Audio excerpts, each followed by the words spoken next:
നാരായണീയം ഒരു കൈയിലെടുത്തുകൊണ്ടും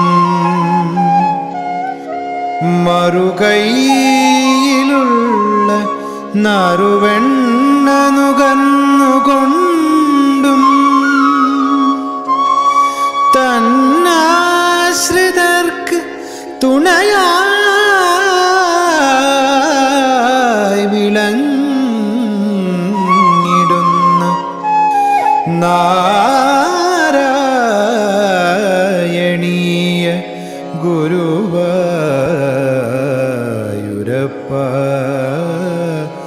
നമോ നമസ്തേ.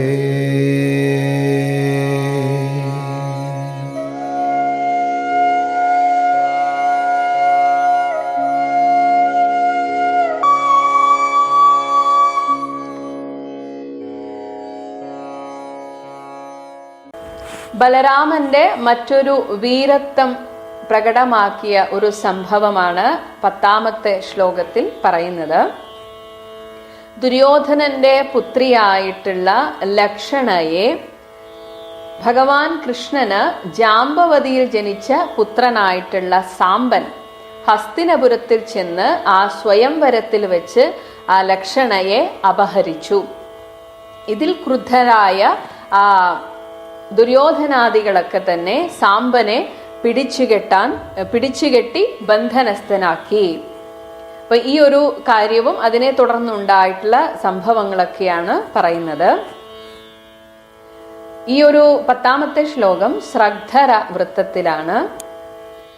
സാംബം കൗരവ്യ പുത്രീ ഹരണ നിയമിതം സാന്ത്വനാർത്ഥി കുരൂണാം യാതഃ തദ് വാക്യ രോഷ ഉദ്ധൃതകരി നഗരഃ മോചയാമാസ രാമഃ യാതസ്തദ് വാക്യ രോഷോദ്ധൃതകരി നഗരോ മോചയാമാസ രാമഃ തേ ഘാത്യാഃ പാണ്ഡവേയൈഃ ഇതി പാണ്ഡവേയൈരിതി യദുപ്രതനാം ന അമുചഃ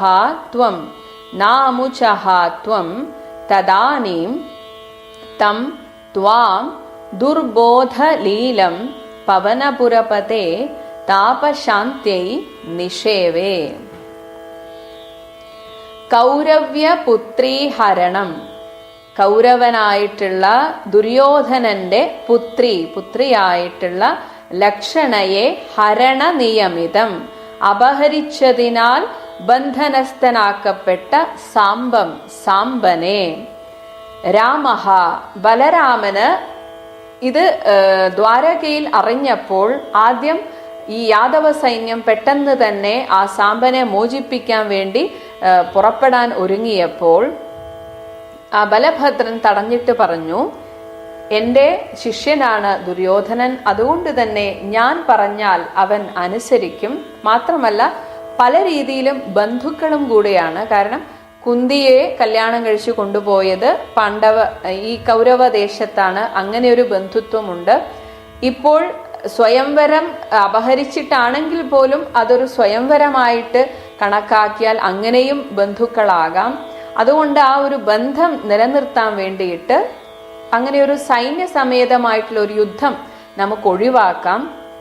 ഞാൻ പറഞ്ഞാൽ അവർ അനുസരിക്കും എന്ന ഒരു ആത്മവിശ്വാസത്തോടെ, അതാണ് രാമഃ ബലരാമൻ കുരൂണാം ആ കൗരവന്മാരുടെ സാന്ത്വനാർത്ഥി അവരെ പറഞ്ഞ് കാര്യം മനസ്സിലാക്കിക്കാം എന്ന് വിചാരിച്ചിട്ട് യാതഃ അവിടെ ഹസ്തിനാപുരിയിൽ എത്തി.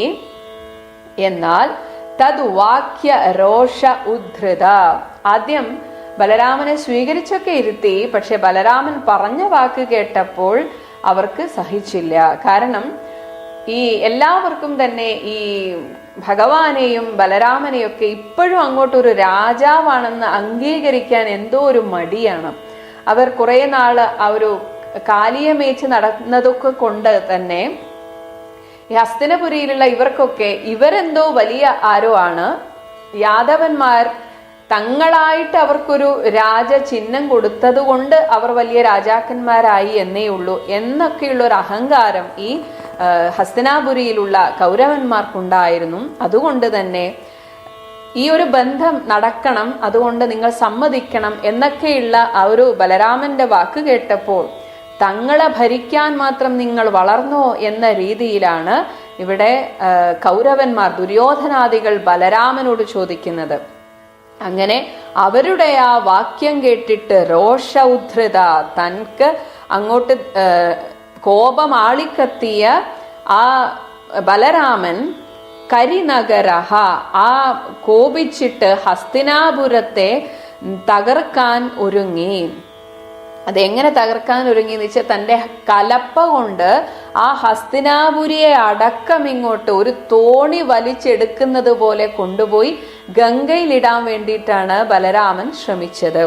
അങ്ങനെ ഹസ്തിനാപുരി ഇളകി തുടങ്ങിയപ്പോൾ എല്ലാവരും പേടിച്ചു. അങ്ങനെ നേരെ പോയി ബലരാമന്റെ കാൽക്കൽ വീണ് നമസ്കരിച്ചിട്ട് ക്ഷമയാചിച്ചു. എന്നിട്ട് പറഞ്ഞു, ഞങ്ങൾക്ക് തെറ്റുപറ്റി, അങ്ങയുടെ മഹത്വം ഞങ്ങൾ കുറച്ചു നേരത്തേക്ക് ഞങ്ങൾ മറന്നുപോയി, അതുകൊണ്ട് ഞങ്ങളോട് ക്ഷമിക്കണം, ഹസ്തിനാപുരിയെ പഴയപടിയാക്കി തരണം എന്നൊക്കെ പറഞ്ഞു. അങ്ങനെ വീണ്ടും പഴയപടി ഹസ്തിനാപുരിയെ ആക്കി കൊടുത്തു എന്നാണ് പറയുന്നത്. അങ്ങനെ മോചയാമാസ, ആ സാമ്പനെ മോചിപ്പിക്കുകയും ചെയ്തു. അങ്ങനെ സാമ്പനെയും ലക്ഷണയെയും കൊണ്ട് ബലരാമൻ തിരിച്ച് ദ്വാരകയിലേക്ക് പോയി. അപ്പൊ ഇവിടെ മേൽപ്പത്തൂർ ഊഹിക്കുകയാണ്, ഭഗവാനെ തേ അങ്ങ് പാണ്ഡവേഹി, പാണ്ഡവന്മാരാൽ പിന്നീട് ഘാത്യാഹ കൊല്ലപ്പെടേണ്ടവരാണ് കൗരവന്മാർ എന്നതുകൊണ്ടാണല്ലോ, ഇതി തദാനീം എന്നതുകൊണ്ടായിരിക്കുമല്ലോ ഭഗവാനെ അങ്ങ് ആ സമയത്ത് ത്വം അങ്ങ് യദുപൃതനാം തൻ്റെ യദു സൈന്യത്തെ, യാദവ സൈന്യത്തെ ന അമുചഹ ഈ കൗരവന്മാരെ തോൽപ്പിക്കാൻ അല്ലെങ്കിൽ ആ കൗരവന്മാരോട് യുദ്ധം ചെയ്യാൻ അങ്ങ് അയക്കാതിരുന്നത്. ഹേ പവനപുരപതേ, അല്ലയോ ഗുരുവായൂരപ്പ, തം ദുർബോധ ലീലം ഇപ്രകാരമുള്ള അങ്ങയുടെ മനസ്സിലാക്കാൻ പ്രയാസമുള്ള, അതാണ് ദുർബോധം, നമുക്ക് പെട്ടെന്ന് ഊഹിച്ചെടുക്കാൻ സാധിക്കില്ല, പിന്നെ ഒരു ഊഹം മാത്രമാണ് ഇതൊക്കെ എന്ന് പറയാണ്. അപ്പം നമുക്ക് ഊഹിച്ചെടുക്കുന്നതിലും അപ്പുറത്തേക്ക് പലതും കണക്ക് കൂട്ടി വെക്കുന്നല്ലയോ ഗുരുവായൂരപ്പ. ത്വാം താപശാന്തിയെ, എൻ്റെ ഈ താപത്തിനുള്ള ശാന്തിക്കായിട്ട്, എൻ്റെ ഈ സങ്കടങ്ങൾ തീരാൻ നിഷേവേ ഞാനിതാ അങ്ങയെ ഭജിക്കുന്നു എന്ന് പറയാണ്.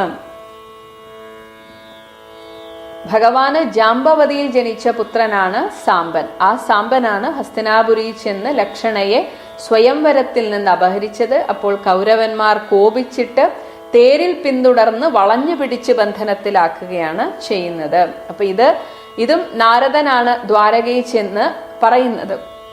അപ്പൊ അവിടെ യാദവർ യുദ്ധത്തിനൊരുങ്ങിയപ്പോൾ ആ ഭഗവാന്റെ ഒരു പ്രേരണ എന്ന പോലെ ബലഭദ്രൻ പറഞ്ഞു, ഇപ്പോൾ യുദ്ധത്തിനായിട്ട് പോവേണ്ട.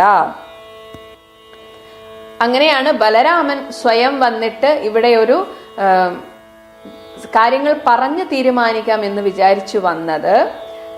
എന്നാൽ കാര്യങ്ങൾ താൻ വിചാരിച്ച പോലെയല്ല എന്ന് കണ്ടപ്പോൾ ബലരാമൻ ക്രോധത്തോടുകൂടി ആ ഹസ്തിനപുരിയെ തന്നെ വലിച്ച്, ആ കലപ്പ കൊണ്ട് വലിച്ച് ഗംഗയിലേക്ക് മറിച്ചിടാൻ നോക്കി. അപ്പോഴാണ് ഈ ദുര്യോധനാദികൾക്ക് തങ്ങൾ ചെയ്ത ആ വിഡ്ഢിത്തം മനസ്സിലായത്. അങ്ങനെ ബലരാമന്റെ കൽക്കൽ വീണ് മാപ്പ് അപേക്ഷിച്ചപ്പോൾ ബലരാമൻ വീണ്ടും അവരെ വിട്ടയച്ചു. അല്ലെങ്കിൽ തൻ്റെ ആ കൃത്യത്തിൽ നിന്ന് ബലരാമൻ പിന്മാറി. അങ്ങനെ പിന്നീട് ആ സാമ്പനെ മോചിപ്പിച്ചിട്ട് ലക്ഷണയോടുകൂടി ദ്വാരകാപുരിയിലേക്ക് പോയി. അപ്പോൾ ഇവിടെ വേണമെങ്കിൽ യാദവ സൈന്യത്തിന് വന്ന് ഇവരെ അപ്പോൾ തന്നെ തോൽപ്പിക്കാമായിരുന്നു. പക്ഷേ ഭഗവാൻ തീരുമാനിച്ചു വെച്ചത് ആ കൗരവന്മാരുടെ അന്തകന്മാരായിട്ട് പാണ്ഡവന്മാരെയാണ് ഭഗവാൻ അന്നേ തീരുമാനിച്ചു വെച്ചിരുന്നു. അതുകൊണ്ടായിരിക്കുമല്ലോ ഭഗവാനെ അങ്ങ് ആ യാദവ സൈന്യത്തെ കൗരവന്മാരോട് യുദ്ധം ചെയ്യാൻ അങ്ങ് അയക്കാതിരുന്നത് എന്ന് പറയാണ്. അപ്പൊ ഇങ്ങനെ എന്തൊക്കെ രീതിയിലുള്ള ഒരു പദ്ധതികളാണ് ഭഗവാൻ ചെയ്യുന്നത് എന്ന് മനസ്സിലാക്കാൻ ബുദ്ധിമുട്ടുള്ള അത്രയും ലീലകളോടുകൂടിയ അല്ലയോ ഗുരുവായൂരപ്പ, എൻ്റെ ഈ സങ്കടങ്ങൾ തീരാൻ വേണ്ടിയിട്ട് ഞാൻ ഭഗവാനെ ഭജിക്കുന്നു എന്ന് പറഞ്ഞുകൊണ്ടാണ് ഈ ഒരു ദശകം അവസാനിപ്പിക്കുന്നത്. സർവത്ര ഗോവിന്ദ നാമ സങ്കീർത്തനം, ഗോവിന്ദ ഗോവിന്ദ. ശ്ലോകം 10. സാംബം കൗരവ്യപുത്രീകരണ നിയമിതം സാന്ത്വനാർത്ഥി കുരൂണാം യാതസ്ത്വദ്വാക്യരോഷോ ധൃതകരിനഗരോ മോചയാമാസ രാമാം തേഖാത്യ പാണ്ഡവേയൈ ഇതി യദുപൃതനാം നാമുജസ്ത്വം തദാനീം തം ത്വാം ദുർബോധലീലം പവനപുരപദേ താപശാന്ത്यै നിഷേവേ. സർവത്ര ഗോവിന്ദ നാമ സങ്കീർത്തനം, ഗോവിന്ദ ഗോവിന്ദ. ഹരിശരണം. എല്ലാ സജ്ജനങ്ങൾക്കും എല്ലാ നാരായണ ഉപാസകർക്കും പ്രണാമം. ശ്രീ ഗുരുവായൂരപ്പനും നാരായണ ഭട്ടപാദർക്കും വ്യാസഭഗവാനും നമസ്കാരം. എല്ലാ പൂർവികരെയും ഗുരുക്കന്മാരെയും സ്മരിക്കുന്നു. എല്ലാ ഈശ്വരശക്തികളെയും നമസ്കരിക്കുന്നു. നമ്മളിവിടെ ശ്രീമന്നാരായണീയത്തിലെ 83-ാം ദശകത്തിലെ അവസാനത്തെ ശ്ലോകമാണ് 10ാമത്തെ ശ്ലോകം. അതിരസകരമായ ഭഗവത് ലീലയാണ് ഇവിടെ വർണ്ണിക്കുന്നത്. ഇതിൻ്റെ പശ്ചാത്തലം ഒന്ന് നോക്കാം നമുക്ക്. അതായത് ശമന്തകം മണിയുടെ കഥ പറയുന്ന സമയത്ത് ഭഗവാനോട് അല്പം സംശയം തോന്നിയിട്ടുള്ളതായ ബലരാമൂർത്തി അല്പം പരിഭവത്തോട് കൂടിയിട്ടത് തന്നെയെന്ന് പറയാം, ദ്വാരകയ്ക്ക് തിരിച്ചു പോകാതെ മിഥിലാ രാജ്യത്തിലേക്ക് പോവുകയുണ്ടായി. ആ മിഥിലാ രാജ്യത്ത് താമസിക്കുന്ന കാലത്ത് അല്പം ദുർബുദ്ധിയായിട്ടുള്ളതായ ധൃതരാഷ്ട്രർ തൻ്റെ മൂത്ത മകനായിരിക്കുന്ന ദുര്യോധനനെ ഗദായുദ്ധത്തിൽ കൂടുതൽ പ്രാവീണ്യം നേടാൻ വേണ്ടിയിട്ട് അവസരം വന്നിരിക്കുന്നു, നീ ബലരാമൂർത്തിയുടെ ശിഷ്യത്വം സ്വീകരിച്ച് കൂടുതൽ പഠിക്കൂ എന്ന് പറഞ്ഞയച്ചു. അങ്ങനെ ദുര്യോധനൻ ദക്ഷിണയൊക്കെ ആയിട്ട് വന്ന് ബലരാമൂർത്തിയെ നമസ്കരിച്ചു.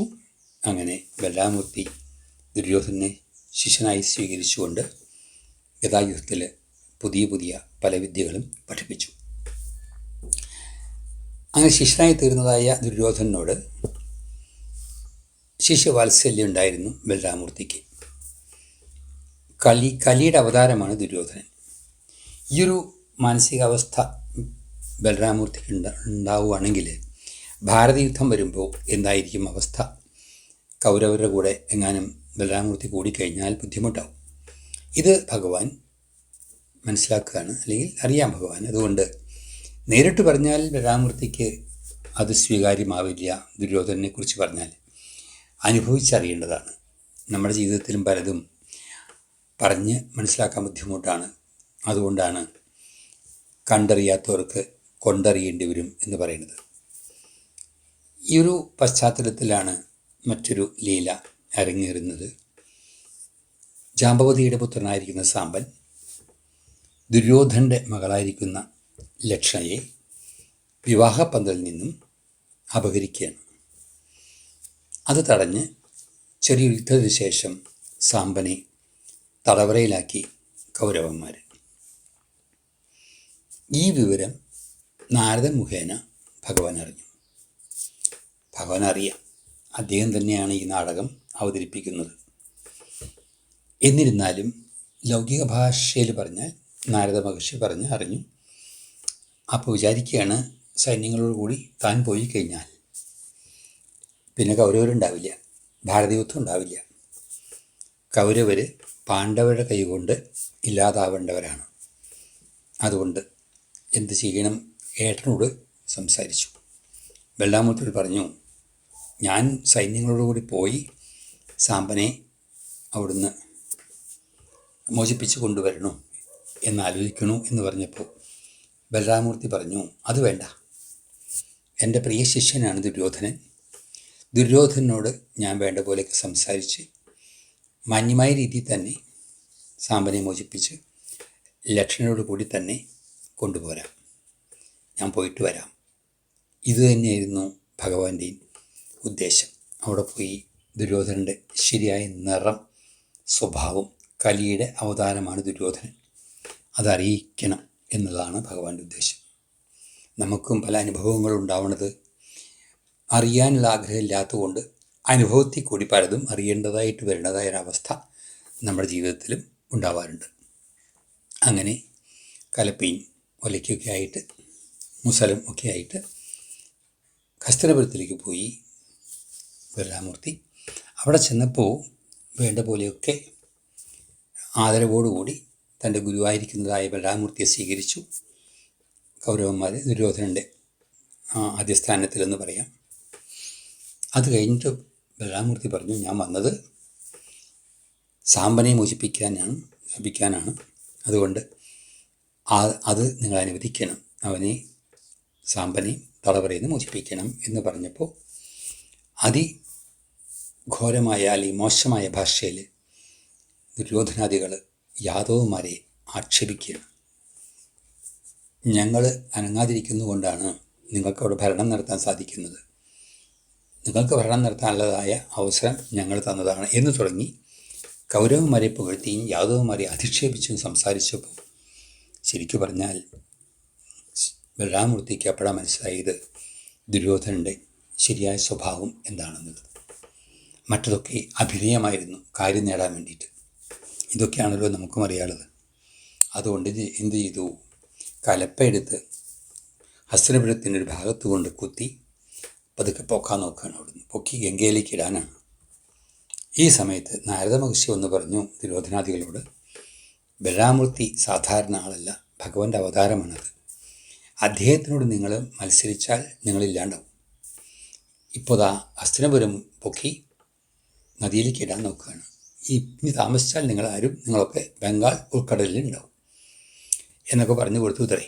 ഉടനെ കാര്യത്തിൻ്റെ ഗൗരവം മനസ്സിലാക്കി കൗരവാദികൾ ദുര്യോധനൻ്റെ അധിസ്ഥാനത്തിൽ ചെന്ന് നമസ്കരിച്ച് ക്ഷമാപണമൊക്കെ ചെയ്തു. അങ്ങനെ ആ ദുര്യോധനൻ്റെ, അതുകൊണ്ടാണ് മഹാഭാരത യുദ്ധത്തിൽ ബലരാമൂർത്തി പങ്കെടുക്കാതിരുന്നത് എന്നൊക്കെ വ്യാഖ്യാനിക്കാറുണ്ട്. ഏതായാലും ആദരവോട് കൂടിയിട്ട് തന്നെ പരാജയം സംബന്ധിച്ചുകൊണ്ട് തന്നെ ആ സാമ്പനെയും അതുപോലെ ലക്ഷണയും മോചിപ്പിച്ചു അവിടുന്ന്. അങ്ങനെ ഭംഗിയായി ആ നാടകം അവിടെ അവസാനിക്കുകയാണ്. ശരിക്കും ഇവിടെ ഒരുപാട് വാക്ക് ഉപയോഗിച്ചിട്ടുണ്ട്. ദുർബോധലീലം, ഭഗവാന്റെ ലീലകൾ, ഭഗവാന്റെ ഓരോരോ പ്രവൃത്തികളും കാര്യങ്ങളൊന്നും സാധാരണക്കാരെ കൊണ്ട് ഉൾക്കൊള്ളാൻ സാധിക്കില്ല. അത് നമുക്ക് മനസ്സിലാക്കേണ്ടതാണ്. ശരിക്കും വളരെ ബുദ്ധിമുട്ടാണ്. എന്താണ് ഭഗവാൻ ലീലയുടെ തത്വമെന്നോ അർത്ഥമെന്നോ ഉദ്ദേശമെന്നോ ഒന്നും നമുക്ക് മനസ്സിലാക്കാൻ സാധിക്കില്ല. അതാണ് നമ്മളോടും പറയുന്നത്. ഭഗവാന്റെ ഇച്ഛയെ ചോദ്യം ചെയ്താൽ ചെയ്യാൻ നമ്മളെക്കൊണ്ട് സാധിക്കില്ല. അതുകൊണ്ട് ഭഗവാന്റെ ഇച്ഛയ്ക്ക് വിട്ടുകൊടുക്കുക പലപ്പോഴും അല്ല, എപ്പോഴും അതാണ് നല്ലത്. എന്ന് വെച്ച് നമുക്ക് ഉദ്ദേശമില്ല ഉണ്ടാവണ്ടെന്നോ പ്രവർത്തിക്കണ്ടെന്നോ ഒന്നുമല്ല പറയുന്നത്. നമുക്ക് വേണ്ടി ചിന്തിക്കുന്ന, നമുക്ക് വേണ്ടി നമ്മളെ അനുഗ്രഹിച്ച് മുന്നോട്ട് നയിക്കുന്ന ഭഗവാനെ മറക്കാതെ അദ്ദേഹത്തിനെ സ്മരിച്ചുകൊണ്ടെല്ലാം ചെയ്യാൻ ശ്രമിക്കുക. അപ്പം നമ്മളും എല്ലാ കാര്യത്തിലും വിജയിക്കാതിരിക്കില്ല. അഥവാ വിജയിച്ചില്ലെങ്കിലോ അതിനുള്ളതായ അർഹത നമുക്കില്ല എന്ന് മനസ്സിലാക്കാനുള്ളതായൊരു ബോധം നമുക്കുണ്ടായാൽ മതി. ഏതായാലും അതിസുന്ദരമായ ഒരു ലീലയാണ് ഇവിടെ നടന്നത്. അങ്ങനെയുള്ളതായ ഗുരുവായൂരപ്പനോട് പ്രാർത്ഥിക്കുകയാണ്. അവിടുത്തെ ലീലകൾ എനിക്കറിയില്ല ഗുരുവായൂരപ്പ, അവിടുന്ന് എന്താണ് എനിക്ക് തരാൻ പോകുന്നത് എനിക്ക് അറിഞ്ഞുകൂടാ. ഞാനേതായാലും അവിടുത്തെ ആശ്രയിക്കാനായിട്ട് ഗുരുവായൂരപ്പൻ്റെ മുമ്പിൽ, ഭഗവാന്റെ മുമ്പിൽ വന്നിരുന്നിട്ടുണ്ട്. ഇനിയൊക്കെ അവിടുന്ന് വേണ്ട പോലെ ചെയ്യണം, എന്നെ എല്ലാ തരത്തിലുള്ളതായ താപങ്ങളിൽ നിന്നും മോചിപ്പിക്കണം എന്ന് പ്രാർത്ഥിച്ചുകൊണ്ടാണ് ഈ ദശകം അവസാനിക്കുന്നത്. നമുക്കും പ്രാർത്ഥിക്കാം ഗുരുവായൂരപ്പൻ്റെ അടുത്ത്, എല്ലാ താപത്തിൽ നിന്നും ഞങ്ങളെ രക്ഷിക്കുന്ന ഗുരുവായൂരപ്പ, വേറൊരു വഴിയില്ല, ഒരാധാരമില്ല, ഒരാശ്രയമില്ല ഞങ്ങൾക്ക് എന്ന് പറഞ്ഞ് ഈ ദശകം ഇവിടെ നമുക്ക് അവസാനിപ്പിക്കാം. ഹരിശരണം.